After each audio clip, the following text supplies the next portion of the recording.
अस्सलाम वालेकुम गाइस, आज हम बताएंगे फर्स्ट ईयर की फ़िज़िक्स के बारे में, उसकी स्कीम के बारे में, उसके पेपर्स के बारे में। और जो अब एग्ज़ाम्स होंगे 2025 में तकरीबन 5th मंथ में मई में होंगे। तकरीबन 21 मई को है। तो आज हम फिज़िक्स के बारे में, उसके सारे शॉर्ट्स, उसके सारे लॉन्ग्स, उसकी पेयरिंग स्कीम्स, उसकी किस तरह उसकी तैयारी करनी है, प्रिपेयरिंग करनी है, और किस तरह शॉर्ट के लिहाज से कर सकते हैं और जल्दी कर सकते हैं हम। और आज हम आपको सारे इस वीडियो में बताएंगे। और चलते रहिए इस वीडियो के साथ, और लाइक, सब्सक्राइब और शेयर करना मत भूलें। गाइस, आज हम फिज़िक्स की बुक है, उसमें हम ये बताएंगे कौन सी पेयरिंग स्कीम है, किस लिहाज से आएगी, और इसमें कौन से लॉन्ग करने हैं, कौन से शॉर्ट्स करने हैं, और MCQ कहाँ से करने हैं, शॉर्ट्स कहाँ से करने हैं, सब कुछ इस वीडियो में होगा। और मुकम्मल देखिए और स्किप मत कीजिएगा, क्योंकि ये वीडियो आपके बहुत काम आने वाली है और ये 2025 के एग्ज़ाम्स के लिए है। बिल्कुल भी मिस मत कीजिएगा, ठीक है। तो आइए चलते हैं। हम सबसे पहले बताते हैं कि ये जो चैप्टर नंबर 2 है, 2 और चैप्टर नंबर 3, इन दोनों चैप्टर में से पहला लॉन्ग आएगा, क्योंकि पहले लॉन्ग के दो पार्ट्स होते हैं, A एंड B। A यहाँ से उठाएगा, B यहाँ से उठाएगा, ठीक है। तो हमने दूसरा चैप्टर भी करना है, तीसरा चैप्टर भी करना है। क्वेश्चन नंबर 2 ये लॉन्ग के लिहाज से है।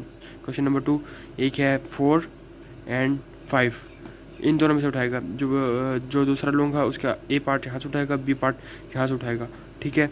और हम अब चलते हैं तीसरे पे। तीसरा जो लॉन्ग होगा, जो हमारे 8वें चैप्टर से उठाएगा और हमारे 7वें चैप्टर से उठाएगा। A पार्ट यहाँ से उठाएगा, B पार्ट यहाँ से उठाएगा, ठीक है। ये हमारे 3 लॉन्ग हो गए। अगर जिसने ऑप्शनली करना है यार उसके लिहाज से, तो 4 मतलब चौथा जो लॉन्ग है वो चैप्टर 6 और चैप्टर 11 से उठाएगा। ये हो गया हमारी पेयरिंग स्कीम, ठीक है। जो हमने करनी है, जो हमारे इम्पोर्टेंट है, जो हमने करनी है, बेसिकली करनी है 1 लॉन्ग, 2 लॉन्ग, 3 लॉन्ग्स। ये तो ऐसे समझ लीजिए, तो हमने करनी है, लास्ट में करनी है, ठीक है। आगे हम चलते हैं इसके चैप्टर्स की तरफ। इसके हम पूरे बताएंगे कौन कौन से लॉन्ग इम्पोर्टेंट्स हैं, कौन कौन से लॉन्ग इम्पोर्टेंट नहीं है, और शॉर्ट्स का भी बताएंगे, MCQs का भी बताएंगे। सब कुछ इस वीडियो में होगा। सब्सक्राइब करना मत भूलें। तो हम आ जाते हैं चैप्टर नंबर 2। हमारे ये चैप्टर नंबर 2 है, और चैप्टर नंबर ये है वेक्टर एंड इक्विलिब्रियम, ठीक है। एक चैप्टर नंबर 2 है जो हमारे लॉन्ग 1 में आ सकता है, आएगा। तो इसका लॉन्ग 1 में पार्ट 1 आएगा, ठीक है।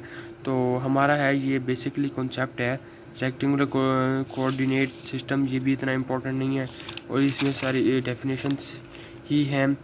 तो ये भी है एक्सप्लेनेशन वाला, ये भी नहीं इतना आएगा। हेड टू टेल रूल ये शॉर्ट्स में आ सकता है।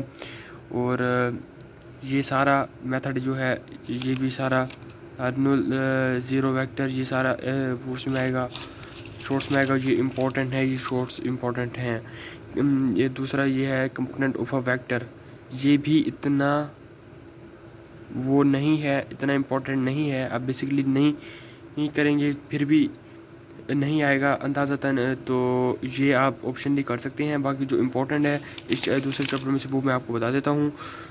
दूसरे चैप्टर में जो सबसे इम्पोर्टेंट है वो है, ये भी इतना नहीं है, ये है स्केलर प्रोडक्ट। ये वेरी वेरी इम्पोर्टेंट है,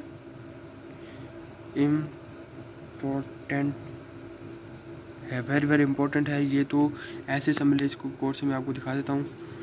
ये स्केलर प्रोडक्ट या डॉट प्रोडक्ट ये लाजमी आ सकता है, ठीक है।